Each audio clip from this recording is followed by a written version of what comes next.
বোয়ালখালী হাজী মোহাম্মদ নুরুল হক degree কলেজের সহকারী অধ্যাপক নুরুন্নেসা বেগম ও মোহাম্মদ ইব্রাহিমের অবসরজনিত বিদায় সংবর্ধনা দিয়ে সোমবার জুলাই 14 তারিখ সকালে শিক্ষক কর্মচারী পরিষদের আয়োজনে কলেজ মিলনায়তনত এই সংবর্ধনা অনুষ্ঠান অনুষ্ঠিত হয়েছে। ফুল দিয়ে প্রিয় শিক্ষকদের বিদায় জানাই শিক্ষার্থী হল।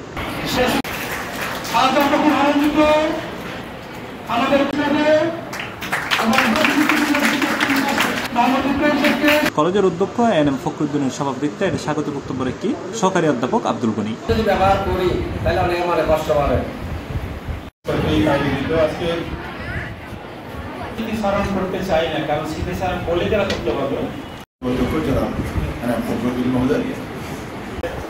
এটা অধ্যাপক মোহাম্মদ মিজানুর রহমানের পরিচালনায় বক্তব্য রাখি উপাধ্যক্ষ মোহাম্মদ কায়সারুল হক, সহকারী অধ্যাপক সমীরন কান্তি দে, জামাল উদ্দিন হুসাইন, পিঙ্কু দাস, রাজশ্রী বড়ুয়া, মোহাম্মদ জামশেদ আলম, বিদায়ী অধ্যাপক মোহাম্মদ ইব্রাহিম, অধ্যাপক নুরুন্নেসা বেগম, বোয়ালখালী প্রেস ক্লাবের সাধারণ সম্পাদক ইয়াসিন চৌধুরী সহ আর বোধকে কিন্তু অনেক প্রোগ্রাম হয়েছে, অনেক খুব সুন্দরভাবে আমাদেরকে পুজো দিলেন।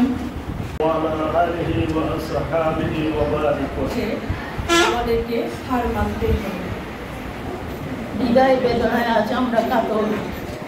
এছাড়াও শিক্ষার্থীদের পক্ষে বক্তব্য রেখে নুসরাত, শারমিন, মাইমুনা রুবায়েত ও চৈতিনাক।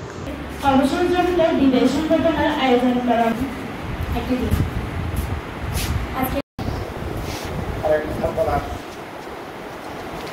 এখন আজকে আপনাদের চলে যেতে হবে।